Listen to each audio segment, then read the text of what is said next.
If you are not arresting, you are inviting, interrogation, and possible prosecution of Alhaji Atiku Abubakar.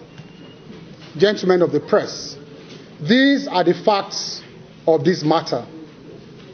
For about a week now, Nigerians have been in deep shock over the grave revelations by a whistleblower, Mr. Michael Achimogo, who has provided the nation with iron-cast evidence of letters of appointment by Alhaji Atiku Abubakar, emails, documents, audio clips, sworn affidavits, and his direct oral evidence as to how Alhaji Atiku Abubakar, who happens to be the presidential candidate of the People's Democratic Party, during his tenure as Vice President of Nigeria between 1999 and 2007, colluded with his then boss, President Olusegun Obasanjo, to fleece the country and steal public funds using what he termed the Special Purpose Vehicle, SPVs.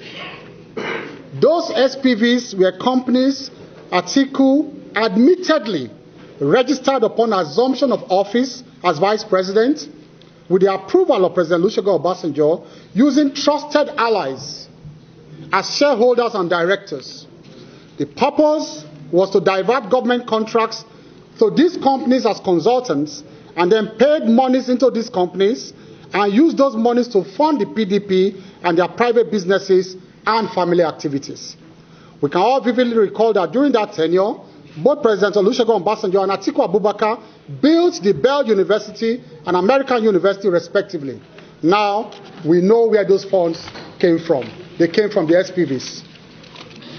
We hereby make available certified copies of the sworn affidavits,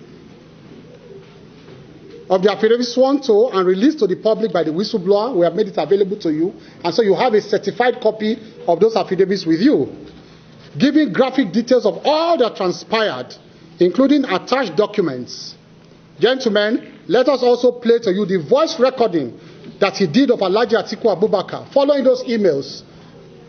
Atiku then called him, and the phone number is there by which he called him, the time of the call, everything is provided for there.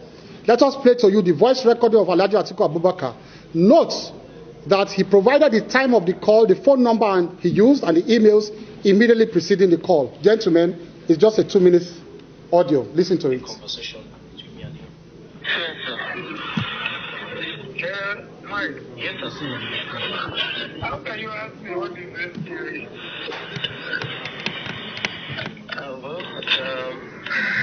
I don't know SCVs, and in this issue before I start arguing with these people. SCV is a special purpose vehicle. In other words, is a company they incorporate to carry out certain, activities. Okay, sir. You see what happened was when we came into, the office, and I advised the president against,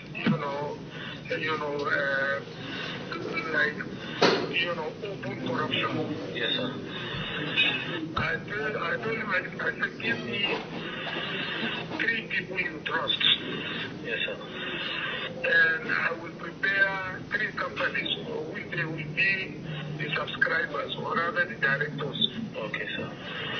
So that, if there is any contract that we give, they will act like consultants, and then they are giving a fee. Yes, and that fee is what we now use, to fund the party, instead of, engaging. So he gave me the names of Fashawe, Andy Uba, and the late, this guy, from Bornote, who died in that plane crash. Trying to 3 of them. Okay, sir. So I now incorporated companies and I put them as subscribers. Yes. And one of the companies was Marine Floats. Yes, sir. So when this governor sent a donation to the party, now he sent it to Marine Floats. So it was paid into Marine Floats. Yes, sir. And one of the subscribers of Marine Float was Papashe. That account was very investigated by EFCC to see whether, there was any issue. They found out that there was nothing. Yes, sir. So that was where the 100 million went to. It did not go to Atiku Abubakar. It went to Marine Float. The Marine Float was an special purpose where we created, as a consulting company. So that was the way I handled it. Okay, sir. Yes. So that was what I was really trying to create. No money was given to Atiku Abubakar. Well, gentlemen, that is the summary of it. It went on and on, but that is the meat of it. And I'm sure you got the meat of the gist. This has been in the public domain, and I'm sure you have also listened to it and saw it, including the emails that preceded the call. Because what happened was that there was an allegation that time Dariye had just been jailed over this matter. And I'm sure you all know that one of the counts preferred against Governor Dariye was this 100 million. And that was why he was jailed. That was why Dariye was jailed. This 100 million. But it was the linkage to Atiku that we could not get all along, because it was paid to Marine Float. Now he provided the evidence to say that Marine Float was actually the cover that they used, because Dariye took money directly from the coffers of Plateau State and paid to Marine Float. That was why he was jailed. That he diverted money belonging to the Plateau people. Now we know that this money actually found its way back to Atiku Abubakar and his boss. But they used people as front to siphon these monies and so many others. There were other two companies that he did not mention, but he mentioned Marine Float, by which they were siphoning money from the public coffers. Now, gentlemen, possible infractions of the law. From the oral account of the whistleblower, the voice notes, and all other supporting documents, these are the possible infractions of the law Atiku Abubakar has committed, and we urge his prosecution with his duties and responsibilities. 10 says, a public officer shall not ask for or accept property or benefits of any kind for himself or any other person on account of anything done or omitted to be done by him in the discharge of his duties. 2, subsection 2 of 10, for the purposes of subsection 1 of this section, the receipt by a public officer of any gift or benefit from commercial firms, business enterprises, or persons who have contracts with government, shall be presumed to have been received in contravention of the said subsection 1 of this section, unless the contrary is proved. 13, a public officer shall not do or direct to be done in abuse of his office any act prejudicial to the rights of any other person, knowing that such act is unlawful or contrary to any government policy. Section 17, a public officer who does any act prohibited by this act through a nominee, listen very carefully, through a nominee, trustee, or other agent, shall be deemed ipso facto to have committed a breach of this act. Now, there are also offenses against the Money Laundering law here. Section 18 of the Money Laundering Prevention and Prohibition Act 2022 states as follows. Any person, subsection 2, any person or body corporate in or outside Nigeria who directly or indirectly, A, conceals or disguises the origin of, that's the concealment, through Marine Floats, or converts or transfers, removes from the jurisdiction, or acquires, uses, retains, or takes possession or control of any fund or property intentionally, knowingly, or reasonably ought to have known that such fund or property is or forms part of the proceeds of an unlawful act, commits an offense of money laundering under this act. 3, there is also the possibility of offense of criminal breach of trust. Section 311 of the Penal Code reads thus: whoever being in any manner entrusted with property or with any dominion over property dishonestly misappropriates or converts to his own use that property, or dishonestly uses that, or disposes of that property in violation of any direction of law prescribing the mode in which such trust is to be discharged, or of any legal contract, express or implied, which he has made touching the discharge of such trust, or willfully suffers any other person to so do, commits criminal breach of trust. Now, there's also possibly the offense of conspiracy. Section 96(1) of the Penal Code of Nigeria states as follows: when two or more persons agree to do or cause to be done A, an illegal act, or B, an act which is not legal by an act which is not illegal by illegal means, such agreement is called a criminal conspiracy. Now, we want to make the point that Atiku does not enjoy immunity simply because he is a presidential candidate. And we're saying this because we understand that the law enforcement agencies may be reluctant to act simply because of the perception of persecution of a presidential candidate that this may evoke. However, facts are sacred. The facts so far presented to the world clearly indicate that Atiku Abubakar has a case to answer. He has an explanation to make. In other climes, when such serious allegations arose in the middle of campaigns, the law enforcement agencies acted decisively. You may recall that in 2016, in the middle of campaigns for the exalted office of the President of the United States, the FBI opened investigation into allegation of misuse of private emails against Hillary Clinton when she was Secretary of State. In fact, the case was referred to the Justice Department for likely prosecution few weeks to actual voting. Though she was later cleared, it bears restating that a sane and dispassionate system never allowed such side talks to dissuade or to distract them from initiating a process of investigation. That is all we are asking for. It is the minimum expected in a constitutional democracy. That is what we call on the authorities to do in the case of Alhaji Atiku Abubakar. He has to be arrested. He has to be invited. He's not God. He's not. He doesn't enjoy immunity because he's a candidate. He must be invited. Now, we also made the point that all monies should be recovered from the Marine Float account. They should go back, whoever took money from there. The issue of the Marine Float account is not new to Nigerians. In the voice note, Alhaji Atiku Abubakar can be heard boasting that the issue of that account was thoroughly investigated by the EFCC, yet he was smart enough to escape. However, we note that in 2006, at the height of public quarrel between Obasanjo over the sharing of money, the same PDP, and I'm sure you all have seen it, the same PDP officially asked Atiku to refund 500 million naira that he took from that account. It was official, not we saying it. PDP at that time officially told Atiku Abubakar to refund 500 million naira he took from that same Marine Float account. So these are not just stories made up. In the circumstance, since the nation now knows that the Marine Float accounts and other similar accounts were SPV accounts, it follows that all payments made into the account were money stolen from the public coffers. Therefore, we call on all security agencies to recover all monies withdrawn from that account by anyone for that matter, because any withdrawal done was public money they were stealing.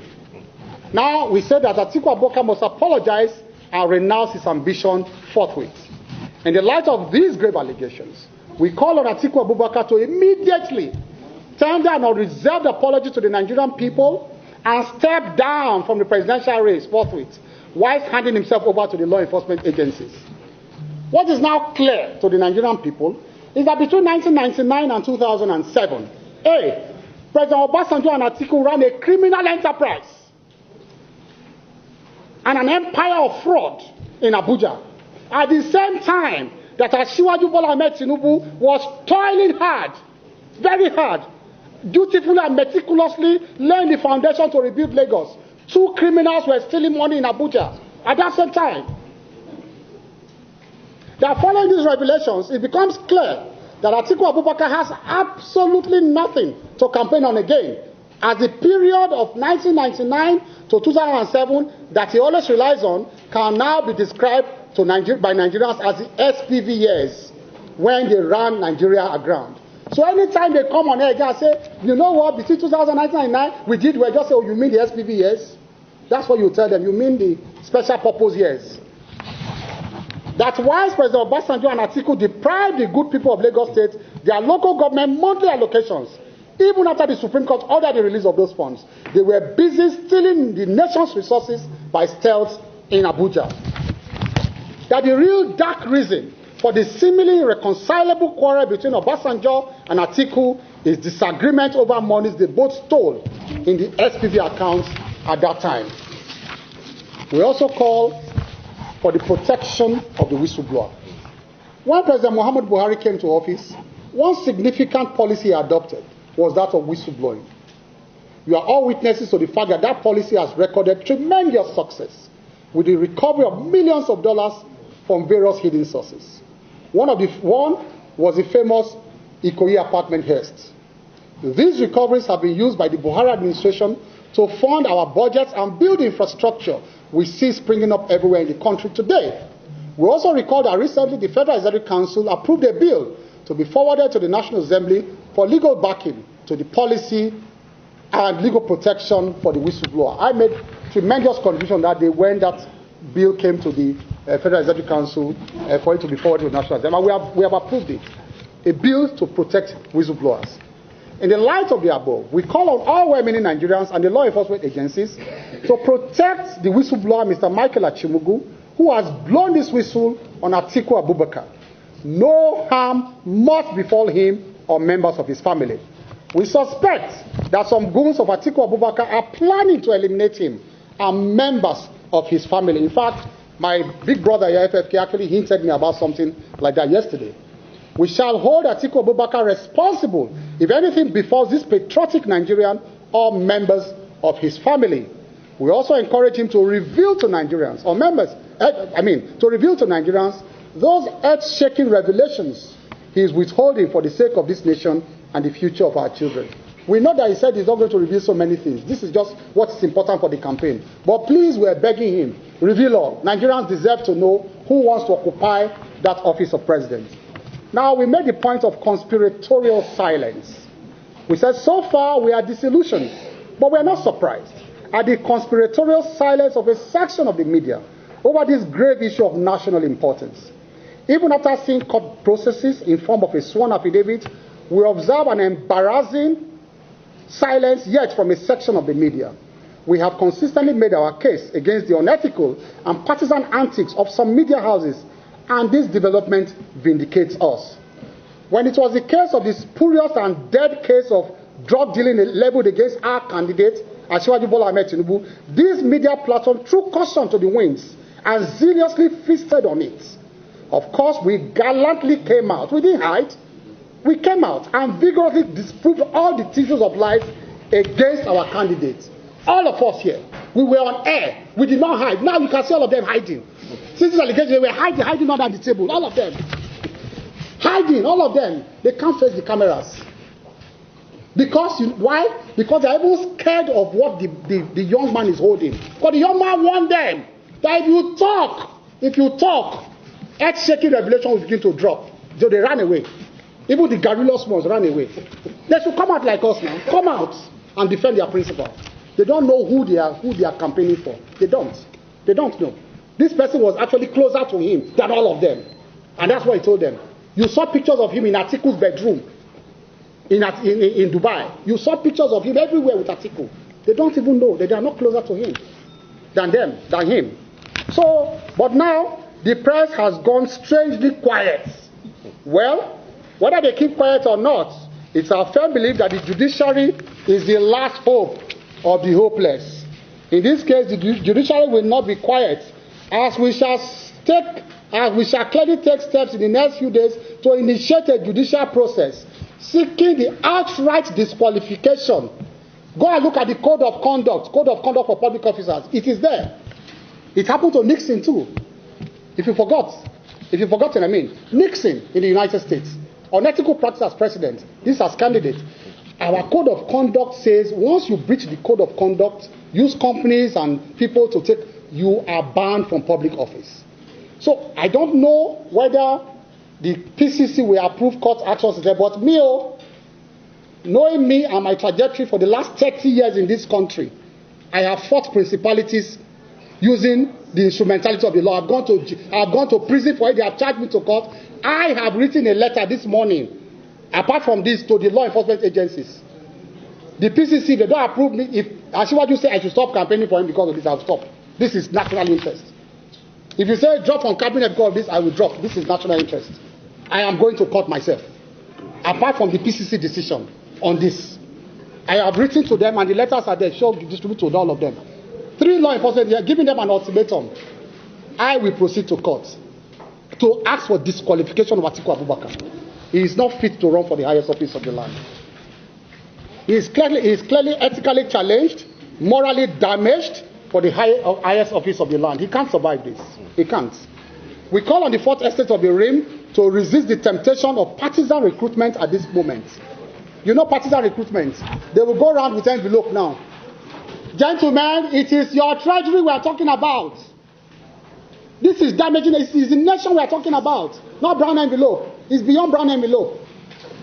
This is highest criminality that they practice at the highest office, highest level at that time. So please, we call for you to resist the temptation of partisan recruitment at this moment. Rise to a patriotic call this defining hour and save the nation from this candidate that serially abused his office as Vice President of Nigeria. Thank you, and God bless your side. And I ask myself, why is it that some people can do these things with such impunity and nothing happens to them, whilst others would have done nothing at all and everything bad happens to them? This is not the kind of society we want or that we worked for. And I want to say clearly and categorically, and this is, whichever side of the political divide you are on, from that audio tape alone, it is clear that Atiku Abubakar is a criminal. A criminal that should not only be arrested, he should also be jailed. He has brought disgrace and infamy on everything that the Obasanjo government achieved. He has crumbled it. He has made it clear that so many horrendous things were going on behind the scenes. And this is unacceptable to me and to all the other people, both in PDP today and in APC today, that were in any way linked to that administration. So for me, there's a great outrage about this sort of thing. Secondly, I want to make this point, if I may. And I want us to take this very seriously. The safety of the whistleblower is at stake. This is a very serious issue. And I join Festus Keyamo and others, Dele and everybody else on this side of the divide to say, look, nothing must happen to this man. I am aware that one or two individuals that are very close to Atiku Abubakar have gone as far as to suggest that they want to take his life. They're keeping quiet publicly, but behind the scenes, they are shaking like chicken because they know that this is their end. If it had been anybody else in this room, or if it had been our candidate, Asiwaju Bola Ahmed Tinubu, whose voice you heard on that audio, by now, you know what would have happened. Let's face it, let's be honest. Every newspaper in this country, it would have been headline. It would have been on every television station in this country. We would have been lambasted, insulted, and they would have called for his arrest. But there was silence here. Everybody was pretending, everybody was ignoring it. Why? Because it's Atiku. Now I say this finally, that those that believe within Atiku's camp, and again, there's an identifiable person, I don't want to mention his name yet, but I will when the time comes, a businessman that believe that they have all the security agencies in their pockets because they posted this, that nothing can happen because we have all the security agents in our pockets. Let it be that this is a case that will prove him and them wrong. He's not above the law. I call for his investigation, his invitation, and his prosecution, because others have been prosecuted for doing far less. This is what you call direct evidence. It's not a question of hearsay. Direct evidence. And if he has a defense, let him come and provide the defense. But if nothing happens, and if under this government, a man can come out and get away with saying that this is how we stole money, we used SPV, we did this, naming names, naming companies, naming that, naming amounts of money, and he gets away with it, what will the world say about Nigeria? Can this type of man ever be trusted with power in this country? In my view, and in the view of all of us here, the answer to that question is no. He's not fit to be president. He's not fit to run as president. And the people around him are even worse criminals than he is. And we have absolutely no fear. And like Festus has said, if what we are saying here will cost us anything, because, you know, this is a very emotional moment for me and for many of us. No matter what it costs us for saying these things against them, it's not just about the campaign anymore. It's about the integrity of our country. And whether or not, as the leading black nation on earth, whether we have decent men that can run for office. They maligned Asiwaju for so long, for so many months. They called him a drug dealer. They called him everything. They said he was mentally unsound. They said this, that, everything. We simply responded forcefully, and we stood our ground. Now, a serious allegation has come from their own mouths. A man confessing to criminal acts when he was in power. And you expect us to keep quiet? Let them bring out their brightest and best to defend this one. We're waiting for them. Thank you very much.